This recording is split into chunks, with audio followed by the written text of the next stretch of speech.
নমস্কার বন্ধুরা, আমার চ্যানেলে আপনাদের সবাইকে স্বাগত। আজ আমি আপনাদের জন্য এক অসাধারণ, গভীর আবেগপূর্ণ এবং রোমাঞ্চকর গল্প নিয়ে এসেছি। এই গল্পটি একজন নাম প্রকাশে অনিচ্ছুক ফলোয়ার আমাকে পাঠিয়েছেন। তিনি চেয়েছেন এই গল্পটি আপনাদের সাথে শেয়ার করি, কিন্তু নিজের পরিচয় গোপন রাখতে।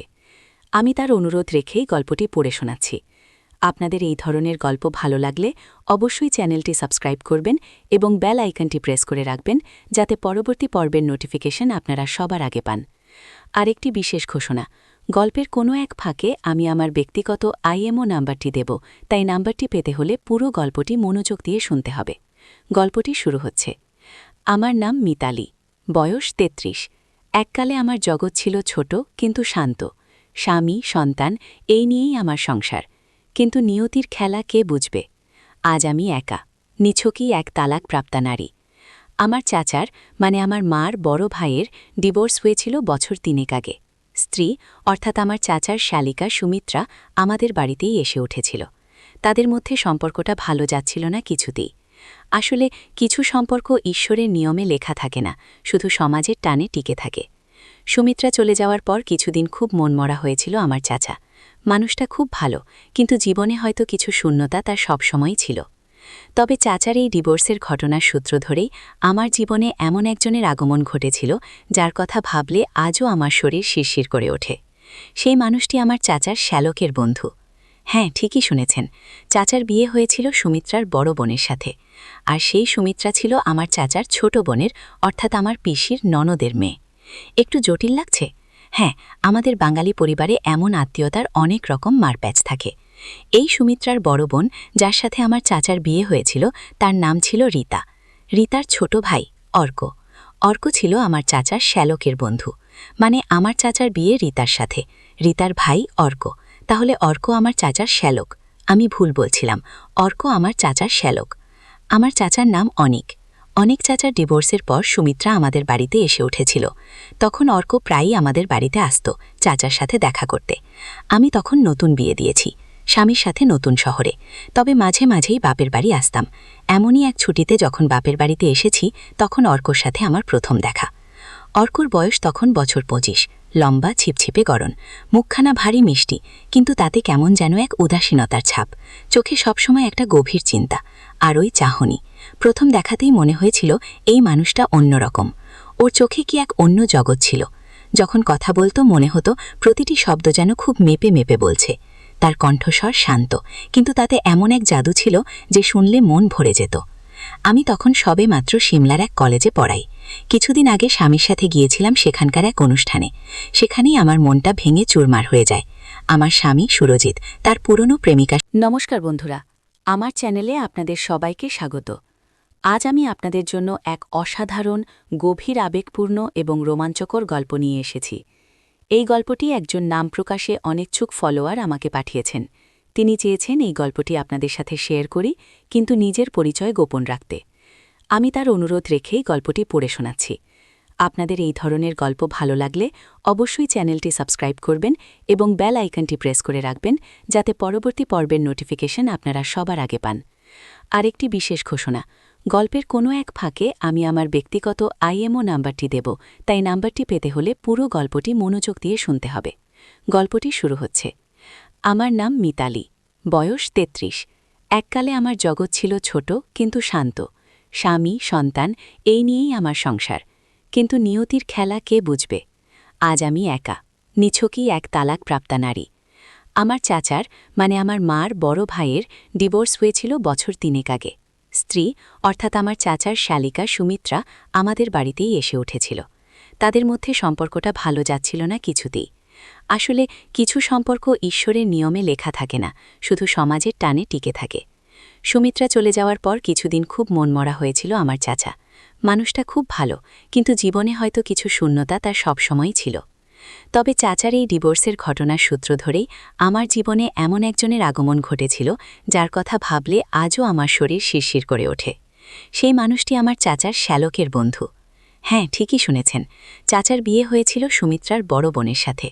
আর সেই সুমিত্রা ছিল আমার চাচার ছোট বোনের, অর্থাৎ আমার পিসির ননদের মেয়ে। একটু জটিল লাগছে? হ্যাঁ, আমাদের বাঙালি পরিবারে এমন আত্মীয়তার অনেক রকম মারপ্যাচ থাকে। এই সুমিত্রার বড় বোন, যার সাথে আমার চাচার বিয়ে হয়েছিল, তার নাম ছিল রীতা।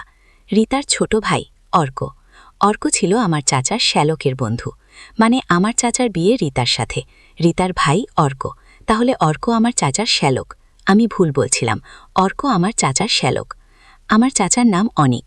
অনেক চাচার ডিভোর্সের পর সুমিত্রা আমাদের বাড়িতে এসে উঠেছিল। তখন অর্ক প্রায়ই আমাদের বাড়িতে আসত চাচার সাথে দেখা করতে। আমি তখন নতুন বিয়ে দিয়েছি, স্বামীর সাথে নতুন শহরে, তবে মাঝে মাঝেই বাপের বাড়ি আসতাম। এমনই এক ছুটিতে যখন বাপের বাড়িতে এসেছি, তখন অর্কর সাথে আমার প্রথম দেখা। অর্কর বয়স তখন বছর 25, লম্বা, ছিপছিপে গড়ন, মুখখানা ভারী মিষ্টি, কিন্তু তাতে কেমন যেন এক উদাসীনতার ছাপ, চোখে সবসময় একটা গভীর চিন্তা আর ওই চাহনি। প্রথম দেখাতেই মনে হয়েছিল এই মানুষটা অন্যরকম। ওর চোখে কি এক অন্য জগৎ ছিল। যখন কথা বলতো মনে হতো প্রতিটি শব্দ যেন খুব মেপে মেপে বলছে। তার কণ্ঠস্বর শান্ত, কিন্তু তাতে এমন এক জাদু ছিল যে শুনলে মন ভরে যেত। আমি তখন সবে মাত্র সিমলার এক কলেজে পড়াই। কিছুদিন আগে স্বামীর সাথে গিয়েছিলাম সেখানকার এক অনুষ্ঠানে। সেখানেই আমার মনটা ভেঙে চুরমার হয়ে যায়। আমার স্বামী সুরজিৎ তার পুরনো প্রেমিকার সাথে ধরা পড়ে। বিশ্বাস করেছিলাম সব ছিল মিথ্যে। সিমলার সেই ঠান্ডা বাতাস আর ভেজা রাস্তাগুলো আজও আমার মনে সেই ভাঙনের প্রতিধ্বনি নিয়ে আসে। বাবার বাড়ি ফিরে এসেছিলাম নিজের জীবনটা নিয়ে নতুন করে ভাবতে। সেই সময় অর্ক আসত প্রায়, কখনো চাচার সাথে দেখা করতে, কখনো সুমিত্রার খোঁজ নিতে। আমি আড়ালে আবডালে তাকে দেখতাম, মনে মনে হয়তো একটা দূরত্ব বজায় রাখতাম, কারণ সে তো চাচার শ্যালক, আমার থেকেও অনেক ছোট। কিন্তু আমার মন যে কি চায় তা আমি নিজেও বুঝতাম না। ওর উপস্থিতিতে আমার বুকের ভেতরটা কেমন ধুকপুক করত। ওর চোখে চোখ পড়লে আমি চোখ সরিয়ে নিতাম, কিন্তু মন চাইতো সেখানেই দাঁড়িয়ে থাকতে। প্রথমবার যখন সামনাসামনি কথা হয়েছিল আমি একটু নার্ভাস হয়ে গিয়েছিলাম। সে এসে আমার হাতে একটা বই ধরিয়ে দিয়েছিল, বলেছিল, আপনার পছন্দের লেখক মিতালি দিদি, আপনাকে এটা পড়তেই হবে। বইটার নাম ছিল অসমাপ্ত প্রেম। নামটা শুনেই আমার ঠোঁটের কোণে একটা হাসি এসেছিল। দিদি, আমি হেসে বলেছিলাম, হ্যাঁ দিদি, আপনি আমার দিদির চেয়েও বড়, তাই দিদিই বলবো। ওর চোখে মুখে একটা সরল হাসি। সেই শুরু, আমাদের মধ্যে কথা হতো। প্রথম দিকে খুব সাধারণ কথাবার্তা, সাহিত্য, সিনেমা, জীবন। কিন্তু যতদিন যাচ্ছিল ওর কথাগুলো আমার মনে এক অন্যরকম অনুভূতি জাগাতে শুরু করেছিল। ওর কথাগুলো শুধু শব্দ ছিল না, ছিল অনুভূতি। এমনভাবে বলতো যেন প্রত্যেকটা কথা আমার হৃদয়ের গভীরতম প্রদেশে পৌঁছে যাচ্ছে। একদিন সন্ধ্যায় বাগানবাড়ির বারান্দায় বসে আমি এক কাপ চা খাচ্ছিলাম। আকাশটা তখনও পরিষ্কার হয়নি, হালকা বৃষ্টি পড়ছিল। অর্ক এসে আমার পাশে বসল। আমরা কিছুক্ষণ চুপচাপ বসে রইলাম। তারপর সে আলতো করে বলল, জানেন মিতালি দিদি, আমার মনে হয় আপনি এমন একজন মানুষ যার জীবনে অনেক ঝড় বয়ে গেছে, কিন্তু তবুও আপনি শান্ত। ওর কথায় আমি চমকে উঠেছিলাম। কে জানে কেন, কিন্তু ওর সামনে আমার সব মুখোশ খুলে যেত। আমি বলেছিলাম, জীবনের ঝড়গুলো কি সবসময় শান্ত থাকার পথ দেখায়? তা দেখায়, কিন্তু কিছু ঝড় মনের ভেতর রয়ে যায়, যা বাইরে থেকে বোঝা যায় না। আপনার চোখের গভীরে আমি সেই ঝড় দেখতে পাই। ওর গলার স্বর কেমন যেন ভারী হয়ে গিয়েছিল। আমার মনে হচ্ছিল আমি যেন স্বপ্নের মধ্যে রয়েছি। এই কথাগুলো আমি কার কাছ থেকে শুনছি? যে মানুষটা আমার চাচার শ্যালক, যার সাথে আমার কোনো সম্পর্কই থাকা উচিত নয়, সে আমার মনের গভীরের কথা বলছে। আমার বুকটা থুকপুক করছিল, শ্বাস নিতেও কষ্ট হচ্ছিল। আপনি কেন এমন কথা বলছেন অর্ক? আমি একটু রেগে ওঠার ভান করলাম, কারণ এটাই সত্যি। আপনার চোখে আমি এক গভীর বেদনা দেখতে পাই, যা আমাকে ভীষণভাবে টানে।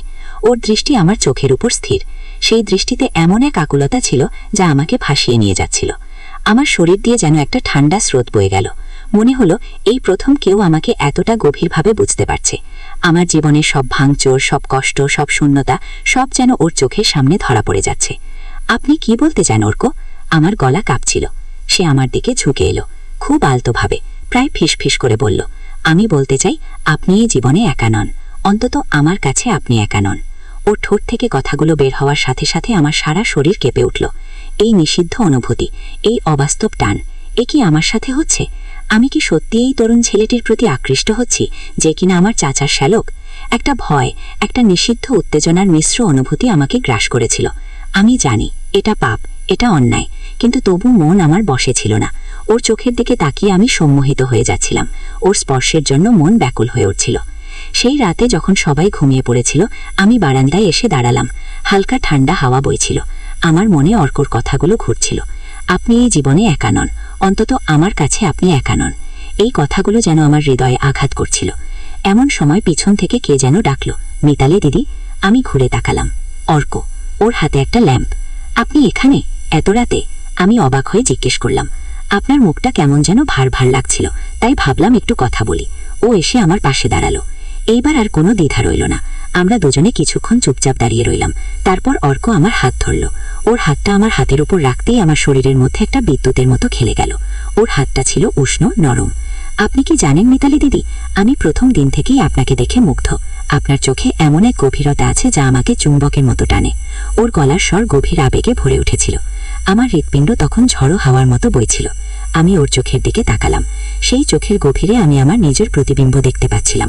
এক অপূর্ণ, এক নিষিদ্ধ আকাঙ্ক্ষা। আমার এই ডিভোর্স হওয়া চাচার শ্যালকের বন্ধু, আপনার প্রতি আমার যে টান তা হয়তো কোনোদিনও বলা যাবে না, কিন্তু আজ আমি আর চুপ করে থাকতে পারছি না। ওর কণ্ঠস্বর কাঁপছিল। ও আমার মুখের দিকে ঝুঁকে এলো। ওর নিঃশ্বাস আমার মুখে এসে পড়ছিল। আমি চোখ বন্ধ করে ফেললাম। আমার ঠোঁট দুটো কেঁপে উঠছিল। এই নিষিদ্ধ মিলন, এই অসম্ভবের হাতছানি, এ কি সত্যি হচ্ছে? আমাদের মাঝে দূরত্ব কমতে শুরু করলো। ওর মুখ আমার মুখের খুব কাছে। আমি ওর চোখের পলক পড়া শব্দ শুনতে পাচ্ছিলাম। আমার মনে হচ্ছিল আমি যেন এক অতল গহ্বরে তলিয়ে যাচ্ছি।